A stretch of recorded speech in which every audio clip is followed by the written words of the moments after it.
Ένα διαφορετικό unboxing ξεκινάει. Αυτή τη φορά θα το πάμε από το σημείο παραλαβής, διότι και αυτό είναι τελείως διαφορετικό από τα υπόλοιπα. Πηγαίνουμε στο αεροδρόμιο. Πάμε λοιπόν στο αεροδρόμιο να παραλάβουμε την πρώτη CF Moto 450 MT που βγαίνει εκτός Κίνας. Οι μοτοσυκλέτες δεν έρχονται με αεροπλάνο, αν μη τι άλλο είναι μια ακριβή διαδικασία αυτή. Και αυτή τη μοτοσυκλέτα, αφού την παραλάβαμε τώρα, αφού τη βγάλουμε από το κουτί της, στηθεί, ετοιμαστεί, θα την...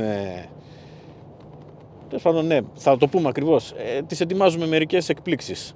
Αφού τη δει ο κόσμος λοιπόν όπως είναι καινούρια, ολοκαινούρια, μετά μπορούμε να την οδηγήσουμε με τρόπο που δεν θα είναι ξανά καινούρια μετά από αυτό.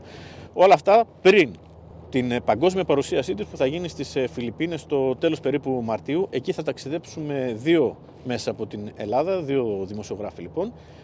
Οπότε εκεί θα μιλήσουμε και για το τι κάνει αυτή η μοτοσυκλέτα. Πάμε τώρα να δούμε πώς είναι από κοντά, από πολύ πολύ κοντά, από μέσα δηλαδή.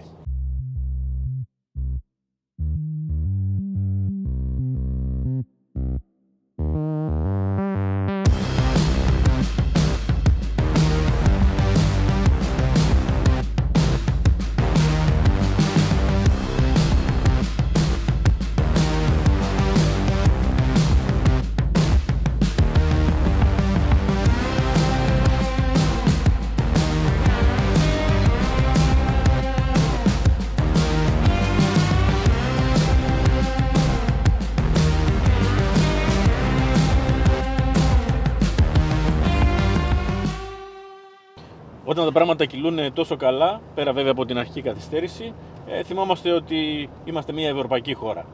Όλες οι γραφειοκρατικές διαδικασίες ολοκληρώθηκαν με επιτυχία. Ο μόνος που έχει δει το 450 MT είναι ο άνθρωπος του τελωνείου που έκανε τον τελικό έλεγχο. Πάμε λοιπόν τώρα να το βγάλουμε επιτέλους από το κουτί του, να το βάλουμε μπροστά και να το οδηγήσουμε κιόλας.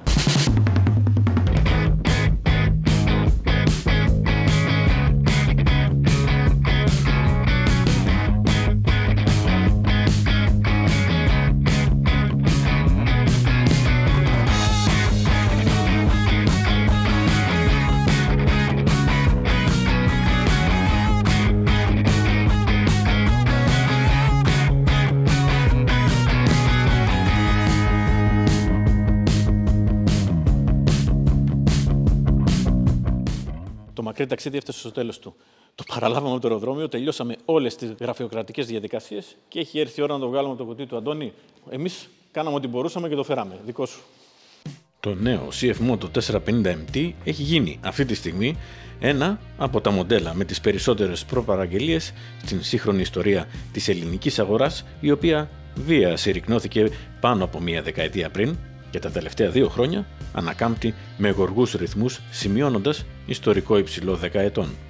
Ιδανική χρονική συγκυρία αυτή για νέα μοντέλα που γεφυρώνουν κατηγορίες και υπηρετούν περισσότερους από έναν ρόλους, που είναι και μία από τις αιτίες της αρχικής αυτής επιτυχίας του νέου 450 MT. Η τιμή των 5.990 ευρώ για τον ολοκένουριο δικύλινδρο 450 κυβικών με στρόφαλο 270 μοιρών, πλούσιο μπάσο ήχο όπως θα ακούσετε παρακάτω και των αναρτήσεων με διαδρομή 200 χιλιοστών είναι μία ακόμη από τις αιτίες. Για να εξυπηρετήσει λοιπόν αυτή τη ζήτηση, η ελληνική αντιπροσωπεία έκανε τις απαραίτητες ενέργειες και έφερε μία μοτοσυκλέτα προπαραγωγής με το αεροπλάνο, που θα κάνει περιοδεία στα καταστήματα του δικτύου της, ώστε να τη δουν από κοντά όσοι την έχουν προπαραγγείλει και όσοι ενδιαφέρονται για την αγορά της. Η παραγωγή των κανονικών μοντέλων ξεκινά τέλος Μαρτίου και στις αρχές Απριλίου θα φτάσουν οι πρώτες στην Ελλάδα, ενώ θα βρίσκεται φυσικά και στην φετινή έκθεση μοτοσυκλέτας στο περίπτερο της ελληνικής αντιπροσωπείας. Ξεκαθαρίζοντας λοιπόν το πώς και το γιατί εμφανίστηκε πρώτα σε ελληνικό έδαφος τον νούμερο 1 CF Moto 450 MT της Ευρώπης που κύλησε τους τροχούς του σέδρομο, πάμε να δούμε τους υπόλοιπους αριθμούς που το χαρακτηρίζουν. Αποδίδει 43,4 ύπους στις 8.500 στροφές από 449 κυβικά με 4,5 χιλιογραμμόμετρα ροπής στις 6.250 στροφές. Θυμίζουμε πως σε δική μας ανεξάρτητη δυναμομέτρηση του 450 NK, του γυμνού δηλαδή μοντέλου, Η απόδοση έφτασε τους 45,7 ύπους στον τροχό. Αυτό σημαίνει πως αντίστοιχα περιμένουμε μικρή μείωση της υποδύναμης που ανακοινώνει ο κατασκευαστής μετρημένης στον στρόφαλο, με αυτή που καταλήγει στον δρόμο και μετράμε εμείς. Ο κινητήρας είναι λοιπόν κοινός για το 450SR, 450NK και 450MT και θυμίζουμε πως το SR είναι το street μοντέλο που προέκυψε από το concept που είδαμε πρώτη φορά στην EICMA το 2021, όπου αμέσως προκάλεσε αίσθηση στα στελέχη των εταιριών και έψαχναν να δουν τι κινητήρας είναι αυτός. Έχουμε αναφέρει στο μοτο ποιοι ήταν αυτοί και γιατί ρωτούσαν μέσα στην EICMA. Πάμε λοιπόν στη σημερινή εικόνα, όπου ο κινητήρας αυτός έχει ήδη δείξει τα πρώτα ενθαρρυντικά του στοιχεία χωρίς να μας έχει δώσει προβλήματα. Μπορεί να είναι μικρό το διάστημα που βρίσκεται μαζί μας για να μιλήσει κανείς για αξιοπιστία.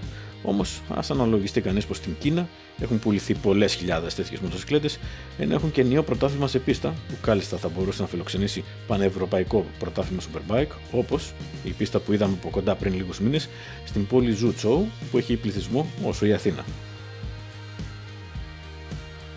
Ο κινητήρας αυτός έχει αναπτυχθεί εξ ολοκλήρου από την CF Moto, η οποία αυτή τη στιγμή διαθέτει ένα από τα μεγαλύτερα κέντρα έρευνας και εξέλιξης, καθώς ξεπέρασε τον αριθμό κλειδί των 1000 μηχανολόγων και εκτός από τον μπάσο ήχο, είναι απαλλαγμένος και από κραδασμούς, καθώς διαθέτει 2 αντικραδασμικούς άξονες. Αναμενόμενο βέβαια αυτό όταν υπάρχει στρόφαλος 270 μοιρών.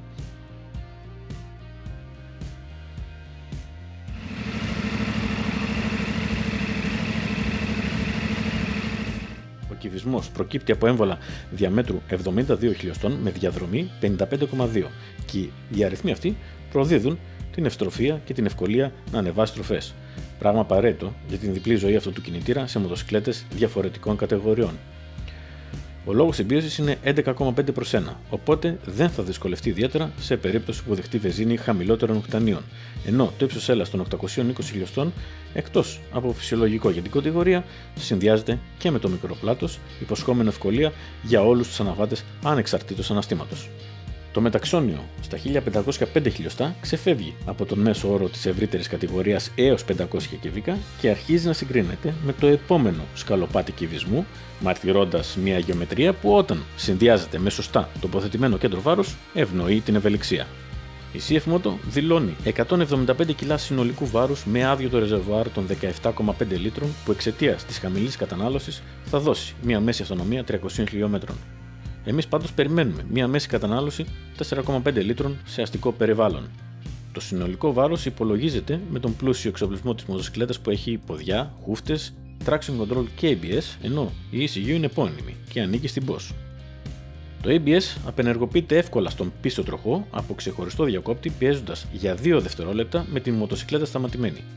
Η τροχή είναι 21-18, τονίζοντας την off-road χρήση με ακτίνες αλλά χωρίς αμπρέλα, σημαντικό αυτό, καθώς ανεβάζουν λίγο το βάρος αλλά και την ασφάλεια στην καθημερινή χρήση και τα ταξίδια που είναι και το ζητούμενο σε μοτοσυκλέτες της κατηγορίας. Οι αναρτήσεις είναι καγιάμπα με διαδρομή 200 χιλιοστών και ρυθμίζονται εμπρός και πίσω σε προφόρτιση αλλά και αποσβέσεις, συμπίεσης και επαναφοράς σε 20 θέσεις, με την εργοστασιακή ρύθμιση να είναι στην μέση.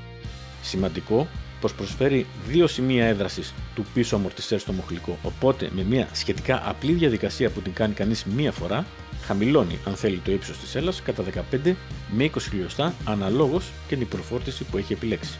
Στα όργανα έχουμε μια έγχρωμη TFT οθόνη με τις γνωστές δυνατότητες συνδεσιμότητας που προσφέρει η CF Moto και πλήρεις ενδείξεις, ενώ ακριβώς δίπλα υπάρχει διπλή παροχή USB, Type-A και Type-C. Κάτω από τη σέλα υπάρχουν τα βασικά εργαλεία, όπως επίσης και το ειδικό για την προφόρτιση πίσω. Κάθε καινούργια μοτοσυκλέτα την ψάχνουμε πάρα πολύ. Δεν υπάρχει καλύτερο μέρος να γίνει αυτό από τις εγκαταστάσεις DNA Filters όταν χρειάζεται να συνδυαστούν καταστάσεις, όπως ας πούμε η κατασκευή ενός νέου φίλτρου για το 450MT. Η μονάδα ABS είναι κεντρικά τοποθετημένη εμπρός από τον μπλοκ του κινητήρα και ακριβώς από πίσω του είναι το φιλτροκούτι, στο κατάλληλο σημείο για να δημιουργεί χώρο στο ρεζερβουάρ αλλά να τονίζει και τον ήχο της αγωγής στα αυτιά του αναβάτη. Το δοχείο ψυκτικού είναι αριστερά τοποθετημένο και η μπαταρία εύκολα προσβάσιμη κάτω από τη σέλα.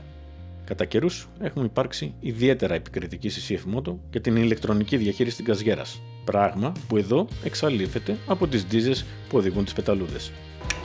Το πώς τελικά αποκρίνεται το γκάζι στις εντολές των αναβάτη θα το πούμε μετά την παγκόσμια παρουσίασή της. Η αναλογική όμως οδήγηση της γκαζιέρας στην εισαγωγή πρέπει να σας δώσει ένα πρώτο στοιχείο.